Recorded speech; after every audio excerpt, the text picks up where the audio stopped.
Welcome to the Sunday Conversation. Thank you guys all for coming. We have a full house today. Every chair is filled, which means there's 6 people here. I'm joking. James 2:26, for as the body without the spirit is dead, so faith without works is dead. So I read that and I went, wow, that's interesting. But then I think of all the folks that spend their lives trying to work their way into heaven with their works. And that isn't really what it means. The same way, body without the spirit is dead, you have to have faith. You have to learn to have faith. You have to learn to understand what faith is. So first of all, the journey to understanding what true faith is, I think, a long one. Because we think we know what faith is, because we've been told what faith is, and so we try and do that. And we try and do those works, and we try and will ourselves to have faith. But I think, sadly, it's like it said in the gym, it says, where there's no pain, there's no gain. Until we have true pain, until we suffer, we really don't understand what faith is, because we have to really be at that bottom place to reach hard enough within ourselves to have these greater understandings, these higher understandings. So I look at my life and I realize that when I was going through my best times, I had the least amount of faith because I forgot about it all. I didn't even care about it all. I'm doing good. I've got money. I've got things. I've got happiness because these things give me happiness, but they don't. I was with some wealthy folks and friends, and no matter how much money you have, it doesn't give you happiness. The journey to getting money is kind of like a fun Mr. Toad's Wild Ride, but what you can do is get lost in that. The ambition and the game, it's just like gambling is fun and playing cards is fun because you're trying to win, and then what do you really win? So once the fun is over, what's left? It seems like your faith is a little bit like a gym. You can have all the things necessary to build your body up, but you got to go. You got to show up, and your faith is kind of like that. It seems like you can agree with Roy's teachings, and you can agree with the meditation, but you got to do it. You got to show up. You can't just say, "Yeah, I agree with that stuff." No, it's true. And the same way I owned a gym, and I thought if I bought a gym, I would lose weight, and it didn't work because I didn't go. And I sold it just last week, so I'm still fat. But, it is true. We all know these principles. All of us that are here in this room anyway, have heard my dad talking about it for, the more than a half a century that he's been talking about it. But when do we apply ourselves, or when do we suffer enough to where we call out for God and drop or shed the skin of the world and start to understand what faith is? And I've heard my father say, you have to love the Lord with all your heart, your mind, and your soul, and be obedient to that. And then what happens is, instead of trying to figure out the answer to the problem that confronts you, you take a step back and you say, Lord, show me the way. And it's almost like, instead of trying to think about it in your head, you can, and then you remember, you go, oh, that's right, wait a minute, God will show me the way. And it's not like you have to sit there and wait. It's something that as you walk the walk and talk the talk, and these are the kind of the deeds, you have to live the life of faith and understanding, things start happening miraculously. And I say that because the word miracle is in there. And you think to yourself, where did that come from? It's amazing. No, it's not amazing. It's God providing. It's not amazing that you just found it. Maybe it is. You're happy that you saw it. But what it is that once you realize that God will provide for you the tools you need, He will provide for you the opportunities, you start to look up into the sky or look up into the heavens and say, thank you, Lord. I know you're there. And so for me, learning how to have faith, it used to be words. Faith is a word. It used to be I will mimic or repeat what I've heard. And that's all there is, because there was nothing under it.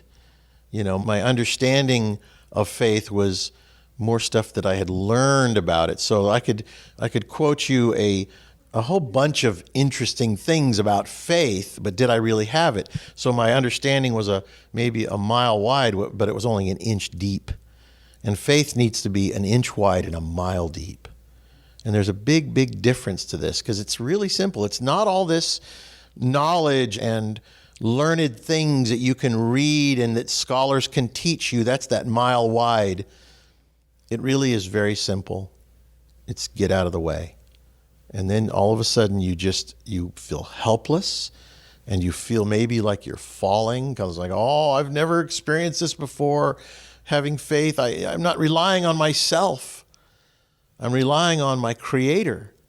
And you feel perhaps like you're falling, because you're falling away from the earth is what it is, from the earthly things, all the things that gave you comfort and all the strings that held you up like the puppet that we are. And you all of a sudden realize you're not really falling, and it's the world being pulled away from you. And then what's left? The man or the woman, the childlike person that you are, that innocent. I have my grandchildren. I watch them now, and I see that, when my children are around adults, they try to be adult-like.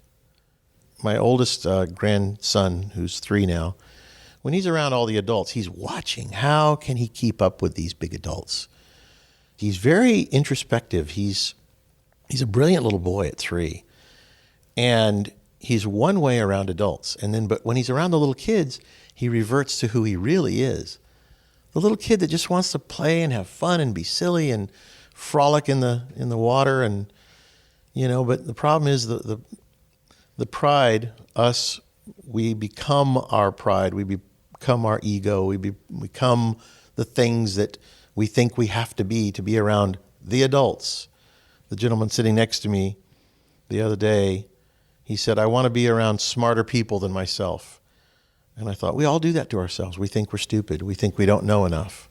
And the reason is because we're still trying to reach for the golden rings of intellect. We try to reach for knowledge, not wisdom. Information, not understanding. And so a lot of times we listen to respond instead of listen to understand.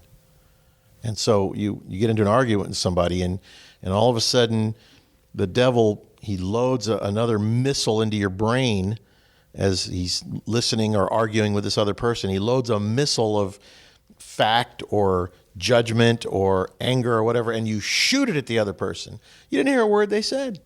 You're just shooting missiles at each other.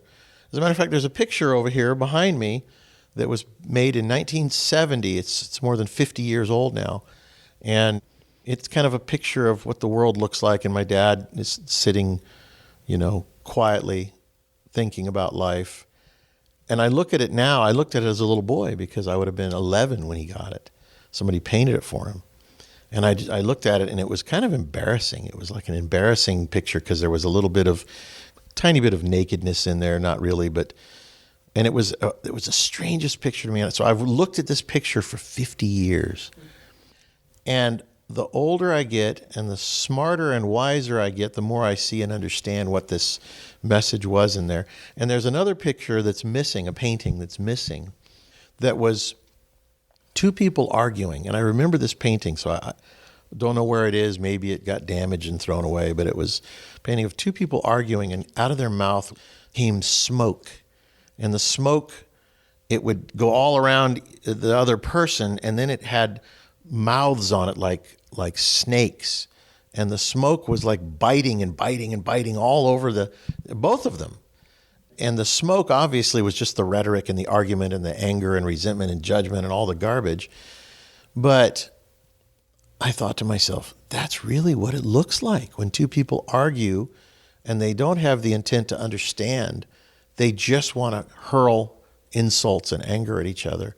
And we're all guilty of that. I'm guilty of that too. And I see it now more and more. And I say to myself, I've got to shut the hell up, because that's hell that's coming out. And I heard a guy say that one time. He said, we were having an argument, and I kept hitting him with all kinds of what I'll call brilliance, because it was an argument about nothing. And I was older and smarter than he was. And every time he'd say something, I would trump his statement. And finally, he says to me, I'm just going to shut the hell up. And I said, what do you mean? He says, you're right, I'm wrong, I need to just shut the hell up.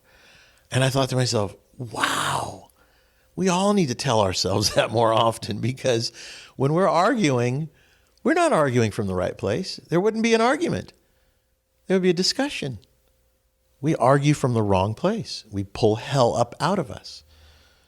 So as I am learning to appreciate and to love the Lord with my heart, my mind, and my soul, not all of it yet, but it's making it easier in my life to let go of things, to let go of all the things that were important to me before. All the things that are important to you, what are they? What really are they? Are they going to help get you into heaven? Nope. The kingdom of heaven, when you go there, if you have made your treasures on earth, then that'll be your treasures. And if you want to go to the kingdom of heaven, that needs to be the treasure. That needs to be the goal, if anything. My dad always says, don't have goals, just do what's right because it's right. And God will then help you to find your way to where you're supposed to be. But I am learning finally about what my dad has been teaching my whole life, many of our whole lives. But it boils down to commitment. It boils down to how committed are you to do what is right. And I hadn't been committed yet. And I'm learning how to be committed because I do love the Lord. I love my Father. I love what He has done. I love that I was born into this body, this person. I'm learning how to have faith and understand what faith is. And because I realize that without faith and without my body, without spirit, then that's death. And I don't want to just live this life to its fullest. I used to hear the story, and you guys have all heard it. He who dies with the most toys wins. He doesn't win. He who dies with the most toys loses, because he didn't go to the right place. He put all his treasures on earth and not in heaven. And not that you can't have nice toys, but it's the relationship you have with them. Somebody at a talk recently that I was at said, money is the root of all evil. And I raised my hand after he was done. And he went on for a minute. I said, you know what? I said, money is not the root of all evil. And everybody looked at me. And you know what I'm going to say next? The love of money, the improper relationship with money is the root of all evil. Because if you're after money to try and make you happy, you'll find out it doesn't make you. You may get all the money. Look at Bernie Madoff. He got all the money in the world. And now the dominoes are falling all through his life, his children, everything. Money is just a tool. It's a pair of pliers. It's a wrench. It's a hammer. It's just another tool to do the job that you need to do, whatever that job may be. And if you're fortunate, you'll make money to be able to help others. They call that philanthropy, I guess, trying to help others. But then you can do that in the wrong way too. Somebody invited me to a golf tournament the other day that was to raise money for charity. And I thought, well, that's nice. And then he told me the name of the group that was putting on the golf tournament, and it was casinos. And I thought to myself, isn't that bizarre? You know, you go into these casinos in Las Vegas, and they're marble, and they're everything that you would, imagine the evil empire would look like, And I thought, I can't go to that. I don't want to go to that. I don't want to have anything to do with that. No thanks. So my friend says, how come you didn't go? He says, I set it all up for you. I said, you know what? I can't support that world. No, even if it's kind of under the umbrella of, we're going to do some good with this money for some poor people or whatever. I said, no, I just don't have anything to do with that world. that worldly world. He says, what do you mean? I said, that family, they own all the casinos and, the big casinos in Las Vegas. He said, no, no, no. He says, no, this is a family. They make bedding and sheets, and they're $1 billion company, family owned, and they worked hard. And I went, what do you mean? He says, same last name, different family. He goes, I'm so sad you thought that I would do that. I said, well, why didn't you tell me? It's not that gambling group. But, it's okay. And he says, but I'm proud of you. I said, well, I'm proud of you too, because I thought, my friend doesn't have the principles and morals I thought.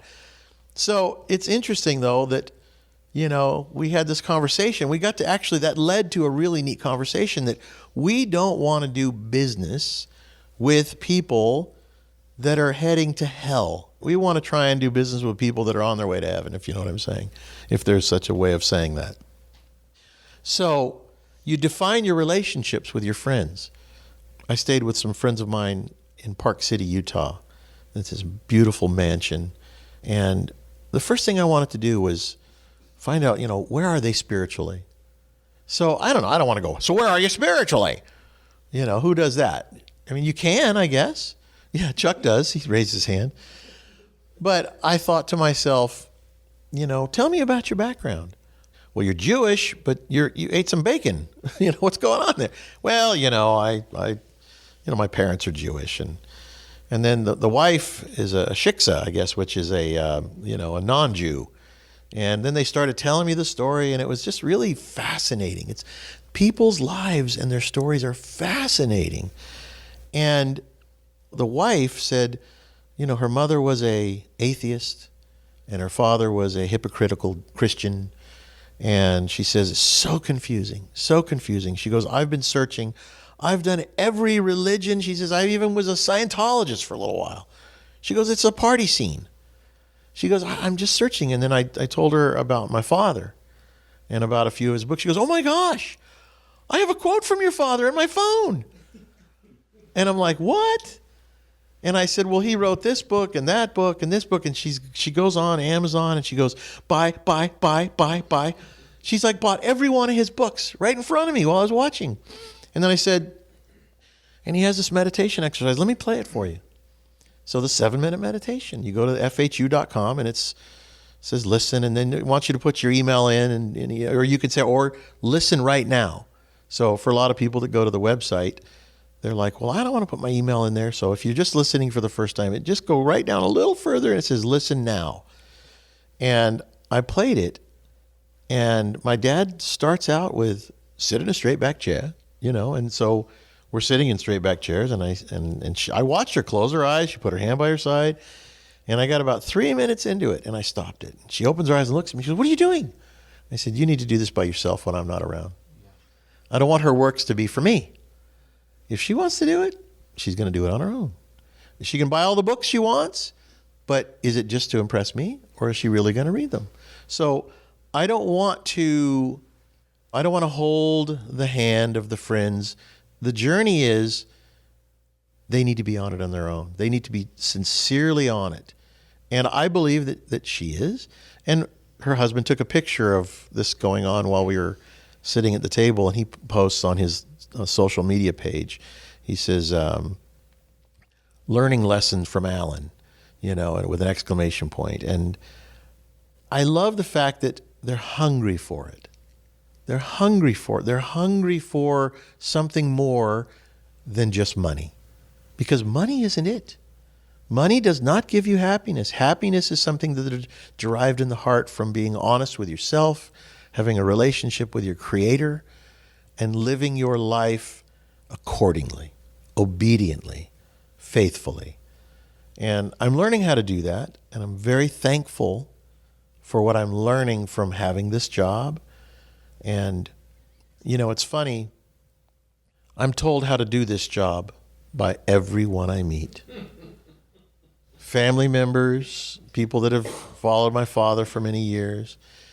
And I'm very malleable. Is that the right word? Clay. I can be molded into, whatever shape I need to be able to try and do the job I need to do. And I want to take advice from all of you, from anybody.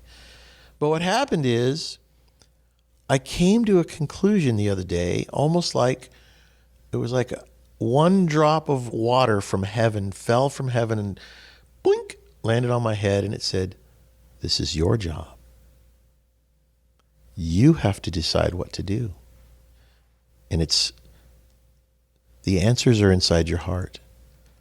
And because knowledge and information, it's powerful.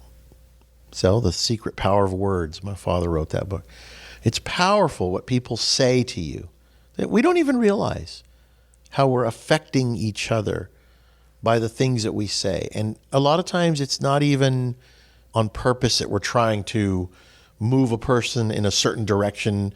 It's what we believe. We're not trying to manipulate. We're just saying, why don't you do this? Why don't you do that? Why don't you try this? And all of a sudden that person's like, yeah, he's a lot smarter than me, right? He's a lot smarter than me. I'm going to do what he says. And then you do what he says instead of searching for your heart. What does God want you to do?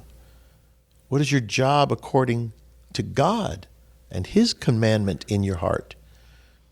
So I know a lot of people that are smarter than me. Matter of fact, most of you are smarter than me because each one of you has some skill or some discipline that you're really good at, whether it be working on an old car or doing woodworking or jewelry making or carving headstones or whatever it is you do.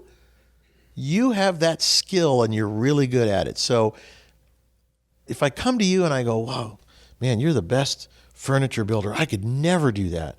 I could never. Well, the reality is I could do it if I put my mind to it. But because we see somebody who's better at something than us, while we're standing in their presence, go, he's so much smarter than I am. Look what he can do. I can't do that. And we doubt and all that. But the reality is, instead of looking at it like you look at a flower, of course, you could never make a flower. You look at a flower and you go, that is so beautiful. God, your creations are so beautiful. But God never makes you feel that way unless you do it to yourself, unless you're guilty. A lot of us, we live our lives with guilt. We have so much guilt for the mistakes that we've made, the dumb things we've chased. God doesn't judge us. We judge ourselves. Self-judgment is horrible. People kill themselves over self-judgment. It's horrible. It's an affliction. It's a form of post-traumatic stress. You do something and then you realize, oh my God, that was horrible. Why did I do that?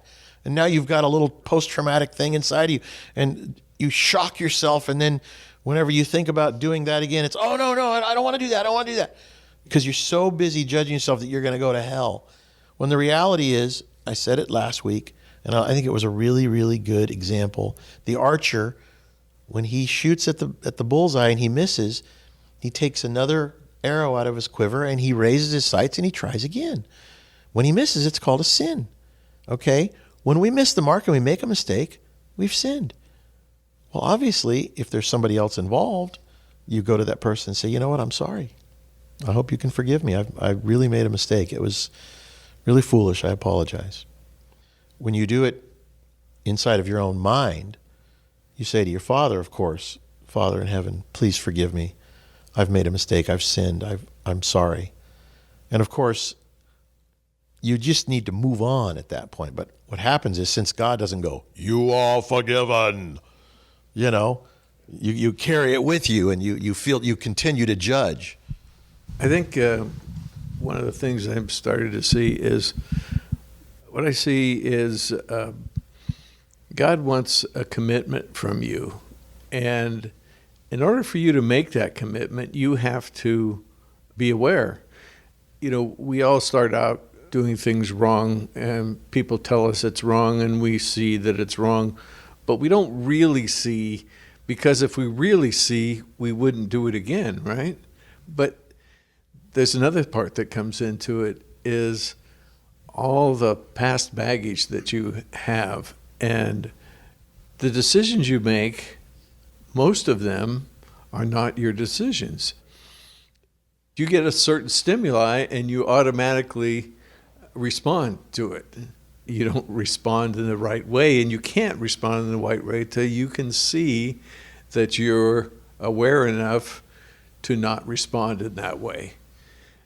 And that happens over and over and over again in your life until you make the commitment that you're not going to make that decision. And it's hard to say, I think. It is. I think, believe it or not, one of the first mechanisms is the excuse mechanism, the original sin. When you find yourself, when you hear, you make a mistake and you hear, well, because, geez, well, because, well, I had a good reason for that. If he didn't do this, I wouldn't have done that. It's always blame, excuse. And when you see that, when you can step back and being a clear thinking individual, a conscious, self-motivating, clear thinking individual, as my dad talks about, from meditating, from learning how to separate yourself from the monkey mind, from the original sin-er, because, the original sinner is still with us. The original sinner is Lucifer, Satan, the devil. He's the original sinner. That's why God cast him out of heaven. And then now his job is to show God, I can make all these people forsake you, forget about you. And the devil has this domain, this world here, to put all these temptations in front of us and the excuse-making mechanism. He got Adam and Eve to do it. And then, of course, here we are. We're all a bunch of Adam and Eves. But when you see the excuse, that is the liar. That is the liar putting the excuse in your head. Because as you become an obedient, faithful child of your Father in heaven, the first thing you know is you don't want to make an excuse. That's what you need to know. The first thing you need to learn is when God put his face in mine and said, how do you plead? He didn't say anything else to me. It was, how do you plead? I'm like, for what? No, I wouldn't say that. How do you plead? You're either a sinner or you're not. I'm guilty. I'm a sinner. I'm an idiot. Forgive me. I'm guilty. Because you want to make excuses. I'm guilty. Forgive me, Father. Help me. And I was so thankful that I didn't try to make an excuse to what was God coming to judge me. And then he says, you have been found guilty, and now you are forgiven. Because of course we're all sinners. Of course we're all sinners. Absolutely 100% of us are sinners. Unless your name is Jesus Christ. Anybody in here named Jesus? Nope.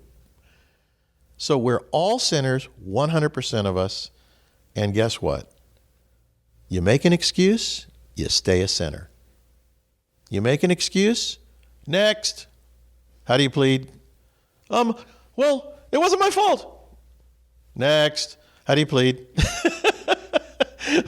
Until somebody says, I'm guilty. We're all sinners. So don't make an excuse. So when you get into an argument with somebody, you're fixing their lawnmower and they're like, well, you told me this. And you're like, oh, crap, I did tell them that. Instead of say, well, but you know what? I did tell you that. My apologies. You can either pay what I told you, or you can recognize that I had to fix this additional problem with it, and it's going to be an extra $29. It's how you deal with it. Honesty is the only way. People want to make an excuse. They want to make the other person doubt themselves. They want to make the other person think something that is not the truth. That is the devil's game. You are the liar now. The liar lies. Whose team are you on at that point? You're not on God's team. God's team tells the truth. And you know what? I gamified it. If the young people are hearing that, they know what that means. I thought, I'm going to make it fun to tell the truth. If you make it a game, like, how can I be honest and when something happens and just look a person right in the eye and say, I've made a mistake, my apologies, and then just step back and let whatever be will be, right? The person will look at you and go, wow, so honest. Yeah, well, I screwed up. Maybe I didn't understand what was going on, but whatever it is, I can see that, from your point of view, yeah, I'm wrong here. So, my apologies. I mean, and this is just a hypothetical, but I've had that happen where it's shocking when you're honest with somebody. They're like, what'd you say? The truth? Because people just don't tell the truth. They're just not honest about making mistakes. Mistakes are okay. You make mistakes, right? And when you really feel it is when you're not paying attention when you're driving and you run right into somebody and you're like, oh my gosh, you either make an excuse. Well, there was a little kid going to run out into the street. Sorry, there are no little kids around here. You're lying. Or, wow, I wasn't paying attention. I am so sorry. Are you okay? Is everything all right? Immediately there's a difference. Now, if the person's an angry, hateful, swine, they're going to come at you and you're such an idiot, and you might even say to them, you're right. I wasn't paying attention. My God, I'm glad you're okay. But you can diffuse it. Honesty will set you free. The truth will set you free. So if you just gamify it and just see what happens, it's like George Costanza in the television show Seinfeld. One day he realized that everything he does is wrong. He gets in trouble for everything he does. He says, Jerry, I'm going to do everything opposite of what I would normally do. Have you guys seen this episode? Oh, yeah. It is hilarious. And so everything he does, if he was going to say no, he says yes. If he was going to turn right, he turns left. And his life starts to just open up and flourish. And he's like, Jerry, it works. And I'm telling you guys, Jerry, it works. Honesty and integrity and, just the truth, it sets you free. So I gamified it. I'm constantly smiling at situations now where I would normally have argued. I just don't tell the truth. Well, maybe if you weren't so upset, we could have a nice conversation. What do you mean? Well, listen, maybe I'm wrong. You what? Yes, you are wrong. Well, all right, well, calm down. Let's have a conversation. Let's try and find the truth. I got pulled over one time for popping a wheelie in a truck I had. Yeah, I used to drive a maniac like crazy kid. And I had a Jeep and it had a big V8 engine. It would pop a wheelie. Front wheels come right off the ground. And a cop saw me do this. And he pulls me over and he gives me a ticket for exhibition of speed. And I said, I wasn't going fast. He says, no, but he says, you were popping a wheelie, so it's an exhibition. And you would have been fast if I wouldn't have caught you and pulled you over. So I was making all these excuses and arguing. And I had not pulled over till I got home because it was right near my house. My dad comes walking out, and my dad is hearing me making excuses, arguing with this cop, trying to get out of this ticket. And I was guilty, of course. Can't pop wheelies around town. Go to the racetrack or out in the field. Anyway, he sees me having this argument with this cop, and my dad says, Alan, knock it off. Officer, if he opens his mouth one more time, take him to jail. And I'm like, whoa! My mouth opened up and I was like, closed it real quick. And I thought to myself, what is wrong? And the officer looks at my dad and he's like, wow. Some parent finally doesn't make an excuse for his kid, right? This parent is a good parent. I mean, happens in a flash. And so my father says, what's going on here? He says, well, he, popped a wheelie and I gave him a ticket for exhibition of speed. Or maybe it was just exhibition, or maybe he changed it. But I was arguing with him. I was a 16-year-old idiot. My dad took away my driver's license till I turned 18. And I did not drive till I turned 18. And I'm telling you what, except I take it back. I could drive myself to school and back because otherwise he would have had to take me. But I couldn't go anywhere else. And I'm telling you, that was the toughest thing in my life because I'm a car guy. So I remember, though, my dad says to me, don't you ever argue with the police. He says, you just, take the ticket. That guy could have taken you to jail. I just saved your butt. And he says, you should not make excuses. You were guilty and you knew it. He said, I don't care who's right. I care what's right. And what's right is you were guilty and you were arguing about it with the cop. Anyway, it was an interesting conversation for me at 16 years old. And I got pulled over. The first time I got pulled over, by the way, he said, if you ever get pulled over again, you're going to lose your license till you're 18. The first time I got pulled over in a Volkswagen Thing This is a good story, actually, so I'll tell it. And I was going 35 and a 25, or maybe 45 and a 25. And the police officer pulled me over, and I was thinking to myself, what the hell am I going to do? I'm looking down at my feet, and I'm going, oh, my God, my dad's going to kill me. And there's all this hay, because I had taken a bale of hay to our little farm that we had, and there was all this hay all over the floor from the wind because it was a convertible, blowing it up front. And I thought, oh, I'm going to tell him that there was hay stuck in the mechanism, and I couldn't it was just accelerating by itself. And so I did this. The cop comes up, he goes, so why were you speeding? And I said, look at all the hay down here. It was broken. It was stuck. And the guy just sat there and looks at me like, and I'm going on and on and on and on, and he gives me a ticket anyway. And I thought, well, I'm going to go fight this. I'm going to go fight it, because I was such a little punk. So I went to court. There's the cop. Oh my gosh. Why does that cop come all the way to court? Because he knew this kid needed a lesson. So I get up there. He calls my name, and I get up there and calls the officer up, and standing right next to me at the other podium is the officer. My mom was with me because I was 16. And the judge says, okay, he's looking at this piece of paper, and he's reading. And he says, well, Mr. Masters, it appears that you have a problem making excuses.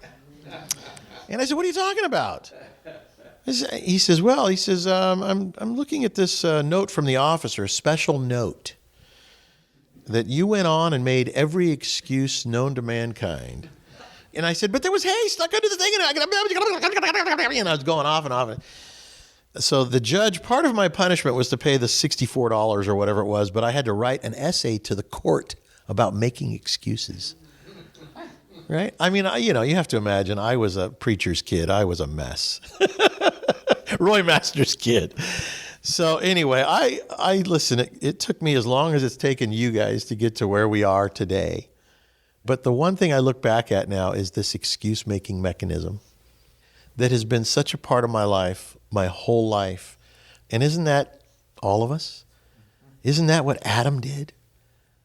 It was Eve. God, it was Eve. And it's the simplest thing in the world. It was hay. There was hay stuck in the gas pedal. I didn't pop a wheelie. My foot fell off the clutch, and it popped, and I can't believe my truck could pop a wheelie. Every excuse in the book, right? I knew I popped a wheelie. I made it pop a wheelie like that. But so I still buy cars that pop wheelies, but I just do it at the racetrack now. But, it's funny. For me, looking at life and recognizing that one of my biggest flaws, I was always good at whatever I did. If I was going to go surfing, I wanted to be a really good surfer. If I was going to be a skier, I wanted to ski backwards as good as I could ski forward. If I want to race, I want to win the race. I won the Baja 500, believe it or not. I mean, I've done everything. I've always been able to achieve whatever I wanted to. But I never was able to master conquering that is within me, the excuse-making mechanism that was passed down to us from the very first man, Adam. He made an excuse, so I'm just like my great with 1,000 greats grandfather. And all of us, we're still making the same mistakes. We make excuses for everything. Why are we eating this? Well, it's hot out. I need this ice cream, but I had 2 yesterday. My wife's looking at me going, you had 2? Yes, I had 2. Those little thin Eskimo pies, so it's equivalent to 1 thick regular Eskimo pie. Yeah, see, excuse. They're looking at me. It's true. I bought the little thin ones this time. Anyway, they're almost gone. I'll get rid of them. I'll tell you, it's my sin. It's my sin. I missed the mark. I should have yogurt. Anyway, but the excuse, this little itty-bitty little thing, do you guys know what a treble hook is? It's 3 hooks. Yeah, treble is try, 3.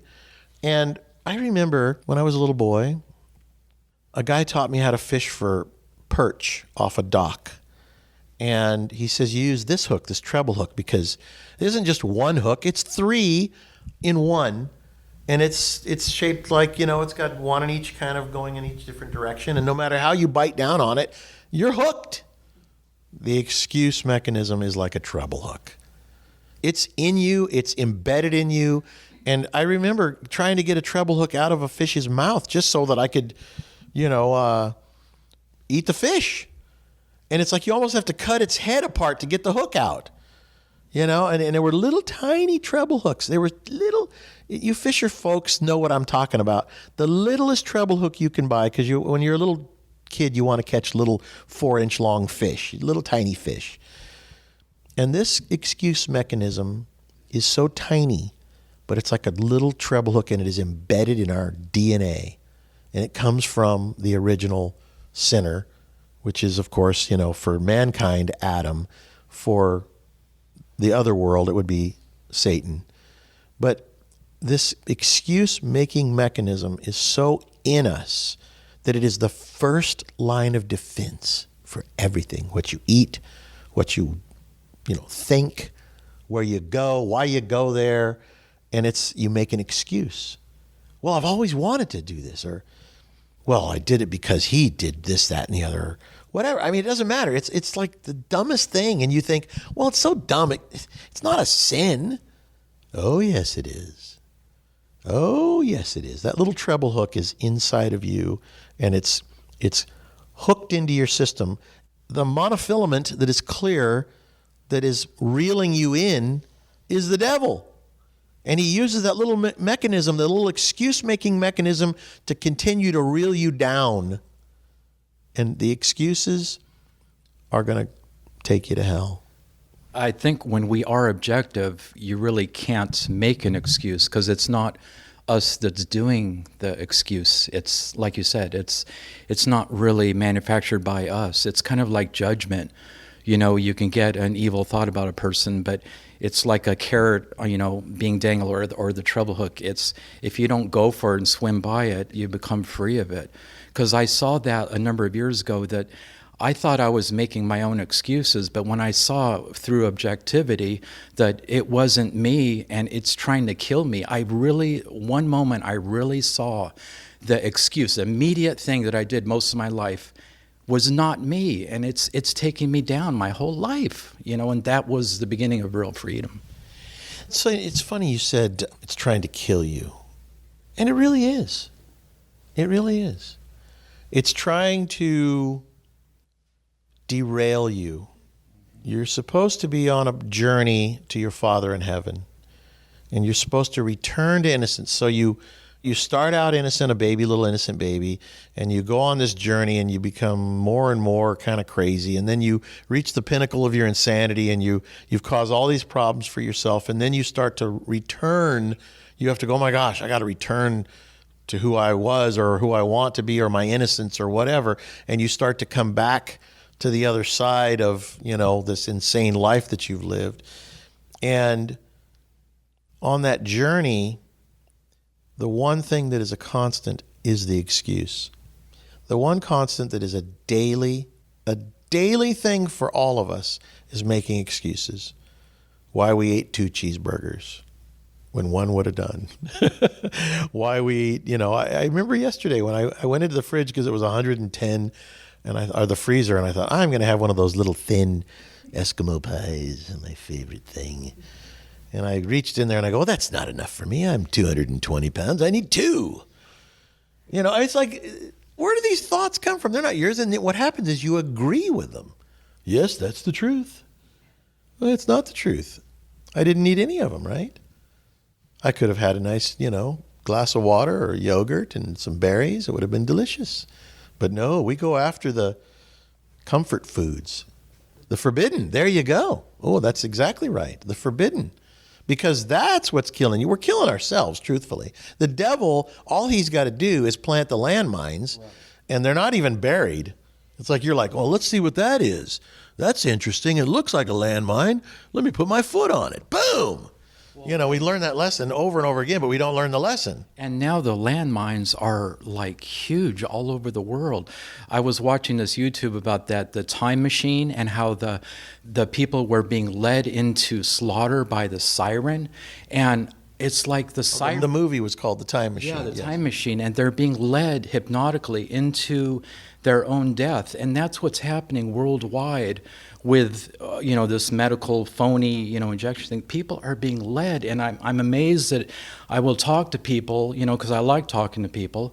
And then when the subject comes up with this quote unquote vaccine, they say, oh yeah, well, I took both my shots. And previous to that, they had made so much sense. And I'm like, the hypnosis of the constant media drone of the fear and panic of this supposed Black Death has created this siren of people literally walking to, if not immediate, maybe later death. It's because they live in fear, because they lack the faith and understanding. My friend that I was with over the weekend, he says to me, so you get the shot? And I'm like, nope, I'm not doing that. I don't know what's in that. Besides, I had COVID. I made it through it. And for my age, I think if I got it again, I would make it through it again. And they're learning more and more about how to fight this thing. I don't think it's a death sentence for some. If a person has all kinds of issues, it may be. And maybe we are, going to pay the price for our life at that moment in time. Each individual has to kind of know what to do. But I said, how about you? And he says, hell no, I'm not putting that in my body. And I thought, whew, good, he's got common sense. And what's funny is that people make an excuse. A lot of my friends are like, well, I want to travel. We've had this discussion before. I want to travel. And I go, oh, so you want to travel, so you're willing to inject something into your body that you have no idea what it is just so that you can travel. I said, I can travel. There's nothing that says I can't travel. I haven't had the shot. Well, they're going to eventually, whoops. We already know he's bought into the dog whistling. Yeah. He's bought into the fear mongering and the dog whistling. So he's going to preemptively take, the shot. I don't want to get it anyway. I don't want to get that COVID anyway. Well, I didn't want to get it either. It's not like you want to get it. Nobody wants to get it. But if you do, when you're going through hell, keep going. So I got it. I thought, well, you know what? It's going to manifest itself in a pneumonia of some sort. It's an upper respiratory thing. And I used to paint cars when I was young, and I probably didn't wear my mask properly. And I know that my lungs are my weak spot. So when my oxygen level went to a certain point, I said, I better go to the hospital and just, I went to a COVID hospital that was specializing in it. And I asked them what they could do. And they said, we can give you remdesivir but you'll have to stay here 5 days. So I stayed for 5 days and I was fine. It's like a 5-day vacation, laying there watching TV and thinking about life. So it's not a death sentence.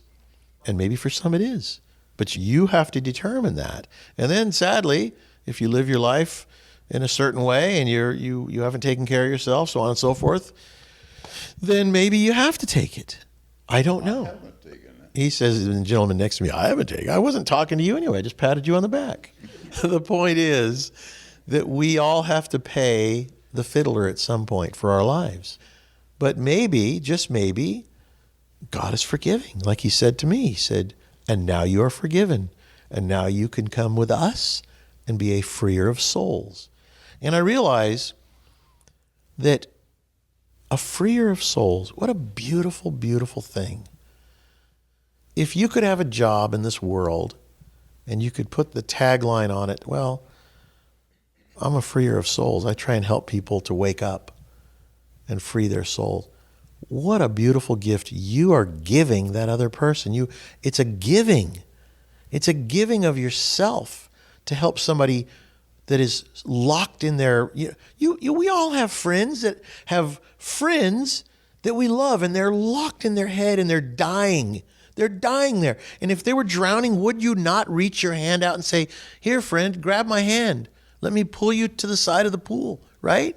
We've talked about this. And then your friend says, oh, thank you. And you say, it was really nothing, because it's like you're standing on firm ground. They're drowning.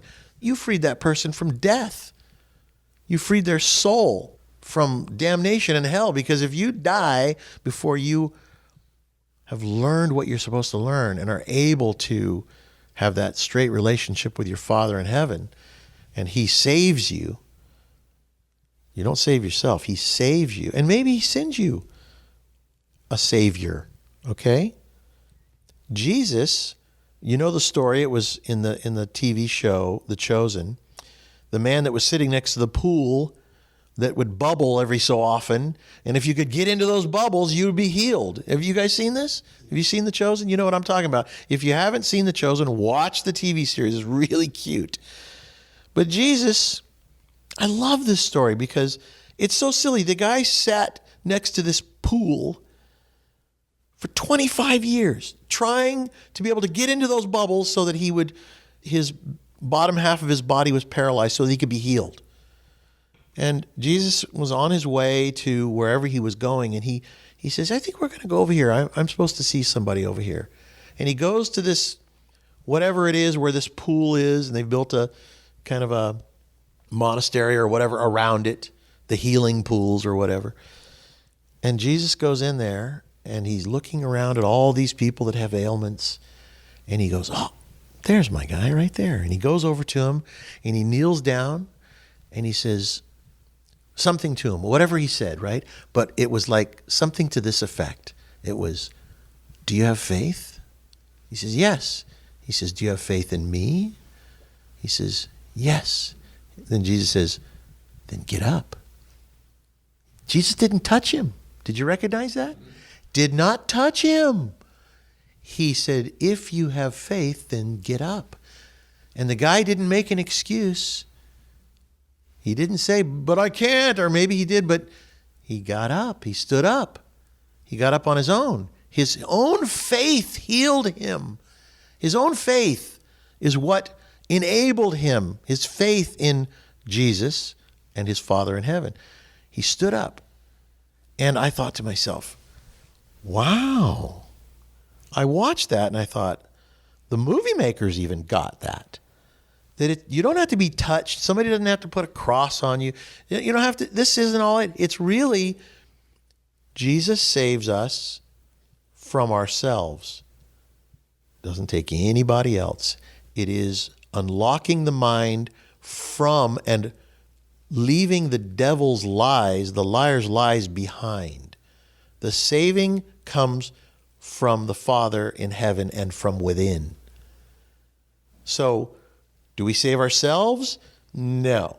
We don't save ourselves because even if you say it like that, well, I'm going to just save myself. You can say that, and then you can get up and walk away from whatever it is you're doing, which may be the first step, but at some point you got to get out of the way, and you have to recognize that faith in your Father, loving your Father in heaven with all your heart, all your mind, and all your soul, that's being saved. And then getting out of the way, and anything is possible. Wasn't it Jesus that said that we will do more than him? That we could do more than him. I've been thinking about this lately. He said that, didn't he? Does anybody, when he was talking, he came back and he said, now go out into the world and spread the word. And, you can do more. And I thought to myself, boy, I really got to look into that. And I told my wife, I said, maybe he says these things to make us really, truly wonder it isn't us. It's the power of God in us and through us, right? But it's also because we live in this digital world. Jesus had to walk everywhere he went to be able to do what he was going to do, or ride a mule. We can say one thing and the whole world can hear it. So in today's world, we have the ability to impact so many people and free so many souls with what comes out of our mouth and our deeds and our works. But they must be centered in Christ and our Father in heaven.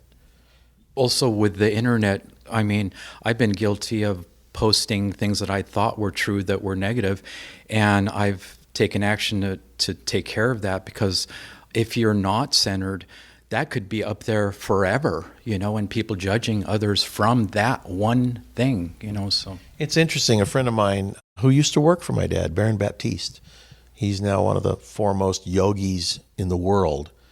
And I stayed with him for one night this last week. And we had all these deep discussions. And he's a New York Times best-selling author. He's written, a number of books on yoga. And he uses my father's meditation. He worked for my dad when he was 21 for 5 years till he was 26. And he learned so much from my dad. And then his parents were into yoga. And so he started teaching yoga to make some extra money. And then one thing, he started something called power yoga. And one thing led to another. And he had 210 studios around the world that were doing his process. And now he's getting to the point where he's recognizing, you know what, I was a slave to that thing that I created. And people were, looking at him as the master. And if you remember my dad, at a certain point, we had a church. We had a wonderful church building, I should say. We still have a church, but we had this church building here in town. And my dad finally says, you know what, you guys are all using me as a crutch. He says, we got to stop this. He says, I'm going to get rid of this church. You can listen to me on the radio if you want, if you believe what I say. He says, but you have to stop using me as a crutch. Each one of us is on that same journey Jesus was on, to move toward total obedience to the Father in heaven by loving the Father in heaven with all your heart, all your mind, and all your soul. And I've learned to gamify it, because every time something happens to me now, whether it's good or bad, because it's a double-edged sword. Money, here comes this big opportunity to make a lot of money. I look at it and go, well, what would you like me to do, Lord? Without words, it's just more like a wondering. So I'll wait and see what happens with that. And then all of a sudden, it out of the blue, something happens that's even better. That's what's meant to be. Not the big fat opportunity that sounded like, this big, huge opportunity. The one that was just simple. Have you ever noticed that the best things in your life are so simple? They come to you. You don't have to go looking for them. What you do have to do is show up, but even on the journey, be a clear thinking individual that is conscious, that is watching for the opportunity, just being conscious of what's going on around you, because you can be asleep at the wheel, or you can be holding onto the steering wheel, being conscious of, the way the road curves and dangers ahead, and read the signs that say, 55 around this curb, and you look down, you're going 85. Wow, I better slow down. You're just going through life being conscious. And it's happened to me a number of times.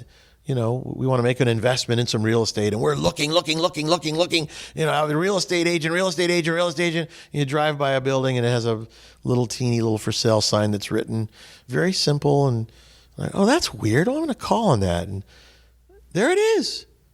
It didn't take anything. Oh, that's a heck of a price. I'll take it. It's the way it works. Or you put a little for sale sign on your front of your house. Maybe you asked too much to begin with. I don't know. And guess what? Somebody comes along and pays it. Because too much to you is not too much to the person from California that's moving up, or Chicago, or wherever. It's really interesting how, if you are guided from not your intellect, not the monkey brain, not the ambitious you, just the little simple kid I think I'm going to do a lemonade stand today. It's just very simple. Life is very simple. We complicate it.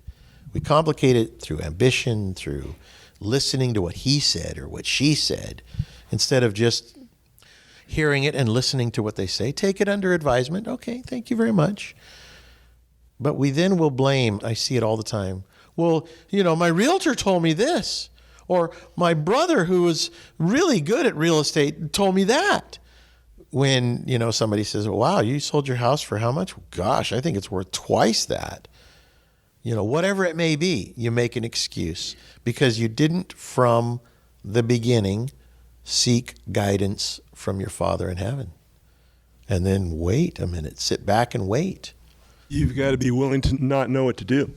And so I was thinking about selling that house for 2 years. I went to a real estate agent, and he said it wasn't worth what I was asking for. And then the market jumped quite a bit, and I had this picture of him. One day I woke up and I said, that's what I'm going to do, because I didn't know. I was confused about it, and it just came that way. Another question about what you were saying about the Holy Spirit. When Christ left, he said, I'm leaving you with the Holy Spirit. And I think what possibly happened is their consciousness changed, because at the Last Supper and everything like that, all the disciples, they weren't sure how they were going to deal with it. And then afterwards, they had the Passion. to actually go forth and do its work. And I'm wondering, was the Holy Spirit with man before that time? And sure it was, but in what form? And was their consciousness changed after that time? Did they go through a shift? So, I don't know. For as the body without the spirit is dead, so faith without works is dead. Our spirit is who we really are. Because the body is just like I've said before, it's like a car. You're the driver. The spirit is the driver. And if you are not driving, who is? Who's in control? And that's what you have to remember is you aren't your body. Your body's, you're going to drop this body off one day and go home. I don't think there was a Holy Ghost or Holy Spirit before Christ's crucifixion. It's not mentioned in the Old Testament that I know of. And I don't think he would have phrased it the way he did, that after I leave, you will have the Holy Spirit. And that's my opinion. My wife just said to me, "Isn't the Holy Spirit Jesus?" Yeah, I think it is what came after Jesus, the Spirit. He said he would send the Comforter. He did say that. I bought a comforter at Big Lots the other day. You know what's funny is that watching this movie, The Chosen, it's given me an interesting and fun outlook on Jesus. Because don't you always wonder, what was Jesus like? Did he have that long beard and the long hair? My dad used to say it was against the Jewish religion for a man to have long hair and a long beard, and especially a pointed beard. And you see these pictures of Jesus with this, long hair like a woman and a long beard that came to a point at the bottom. And he said, that's not how he would have been. He would have had a shorter beard and probably shorter hair. Now, in those days, they didn't have Bic razors, if you know what I'm saying. So they had beards. But I always wondered, what does Jesus look like? I mean, it doesn't matter, because that's our worldly mind. But seeing this movie, this TV series, The Chosen, it kind of gave me something in my mind to hold in place, because this Jesus, this guy who plays Jesus, who's a New Yorker, by the way, you think to yourself, oh, he's got to be an Israeli. He's a New Yorker. He lives in New York. He does such a good job, and his expressions on his face is just, they're so right. And he's a friendly, nice, loving, sweet man, somebody that you'd want to know. And I go, boom, that's how Jesus would have been. He would have been somebody that you want to know, and a man that is humble, not a boastful man, never boast. And I think to myself, there's really something about that humility, that beautiful humility. Because most of us think of humility as kind of like when the dog puts its tail between its legs. That's guilt. When my dog comes to me and he's done something wrong, you can watch the dog, the ears drop and the head drops. And if they're really guilty, the tail goes between the legs. But if they're just kind of, they weren't sure and they did it, like ate the chicken. I'm supposed to eat chickens. I'm a dog. Whatever it is, the dog is, kind of knows that he's made a mistake. What's the difference between a chicken that is your chicken and a bird? To a dog, a bird is a bird. A chicken is just a big bird, and he catches a bird. And I used to have an animal that would catch wild animals and eat them. It was at Tall Timber Ranch. When we first got Tall Timber Ranch, he would catch squirrels and he would catch, birds and he would eat them. And I thought to myself, I don't have to feed Orson. His name was Orson. I don't have to feed him. He just goes out into the woods and he catches little things and eats them. Till he came home one day, smelled like a skunk. I figured what he had for dinner was a skunk.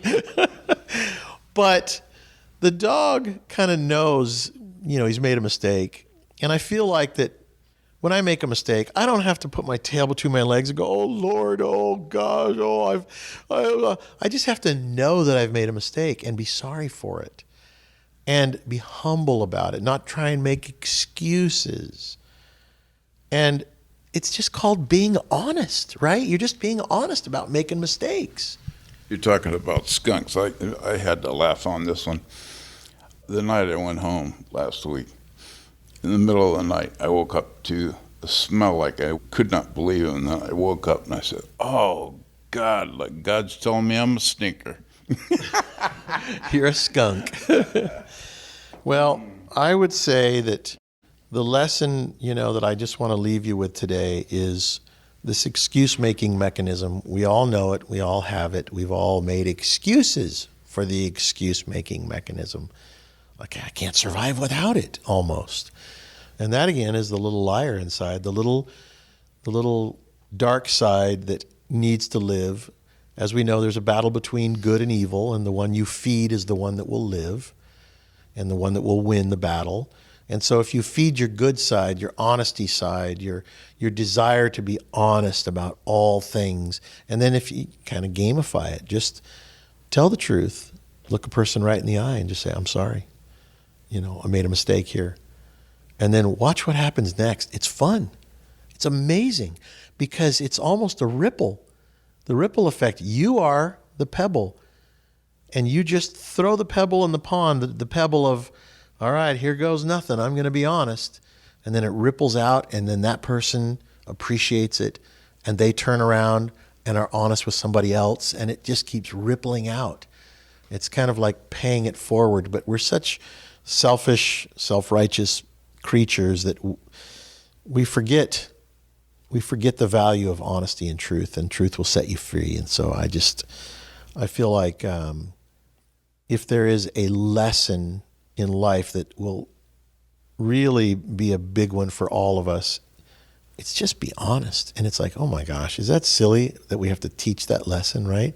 Because don't we all know it? But wow, we've complicated our lives so much that really, if you had to kind of break your life down into little boxes, which box has the word honesty or truth on it? It's, it's like, well, my life is work hard. These are some of my principles. Work hard. Have fun. Meet my perfect match, man or woman.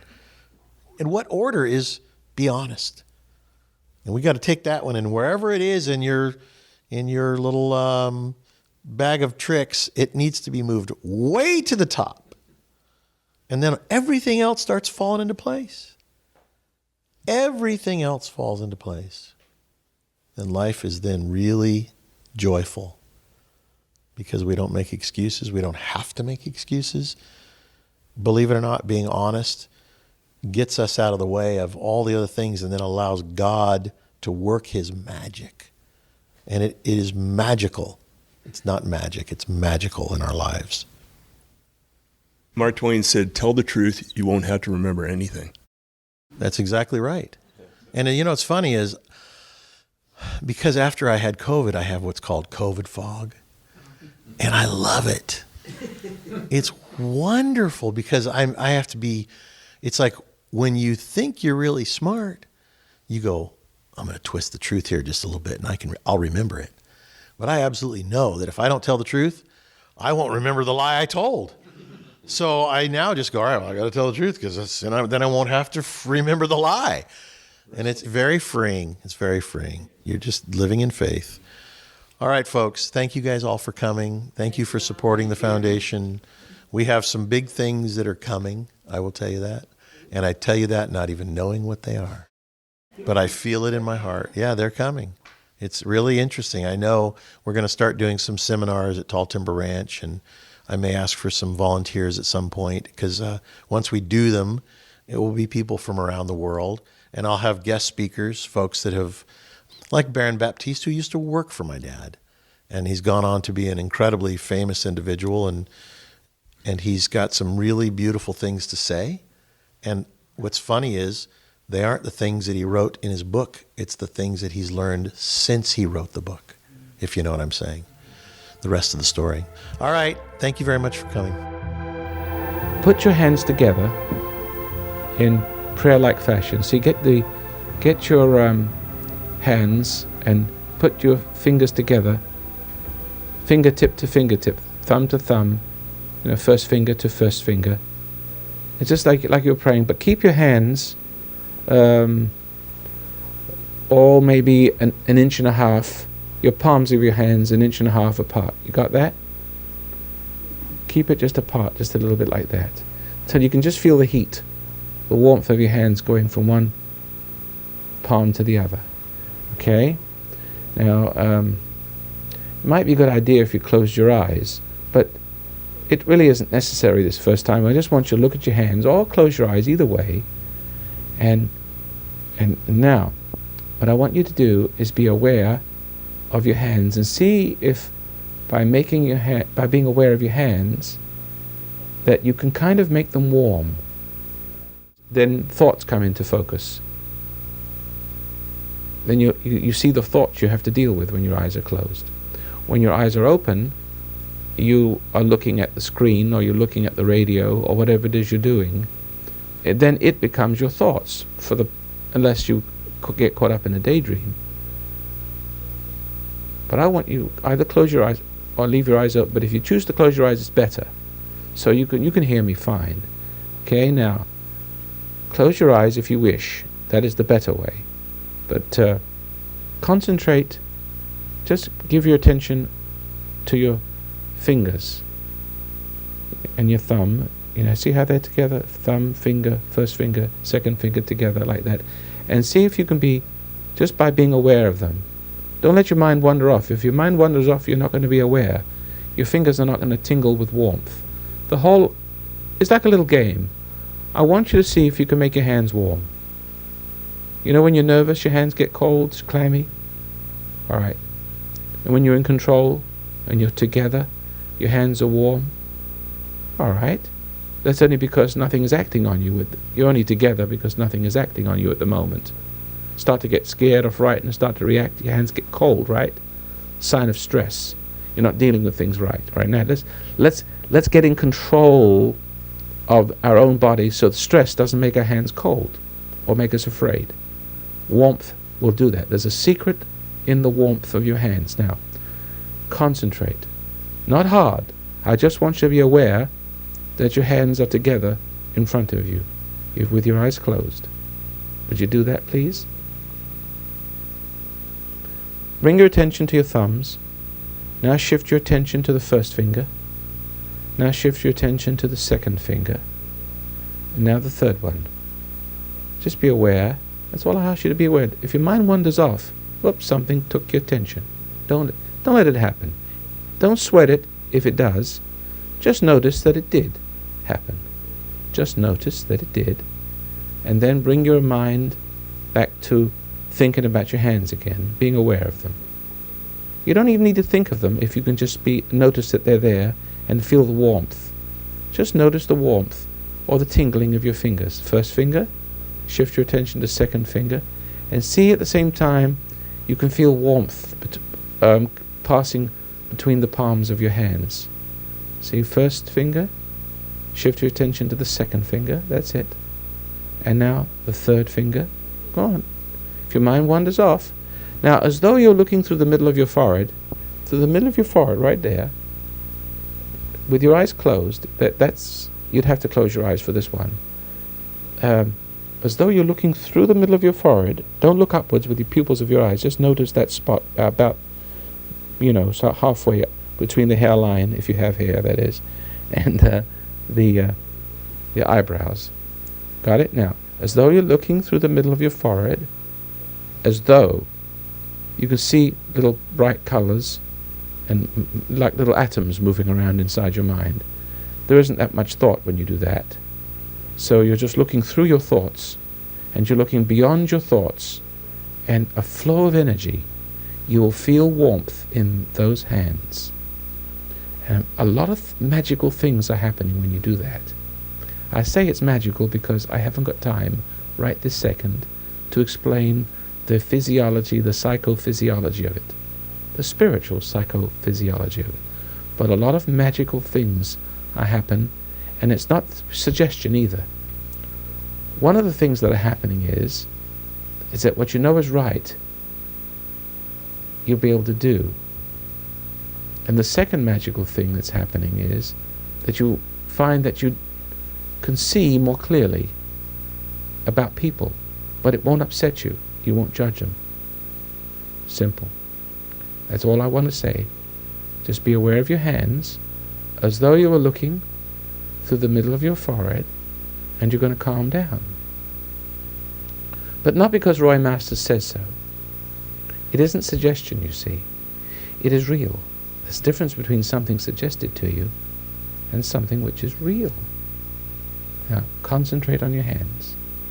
First finger, second finger, third finger, fourth finger. Just shift your attention as though you were looking through the middle of your forehead. Okay, keep doing it. The thumb, actually, start with the thumbs and first finger and second finger, and keep doing that. No matter what I say to you, it's all to help you keep your attention, help you. See if you can do it yourself. If your mind wanders off into some thought process, in some daydream. You know, if he says that to me, I'll say that to him, and rehearsing some future encounter. Okay, just notice that that's happened. Notice you're not aware of your hands. Feel the warmth of your hands. Just as long as you are being aware of your hands, as long as though you're looking through the middle of your forehead, as long as you just keep doing that like a cycle through the middle of your forehead, and you can almost see your hands sitting there.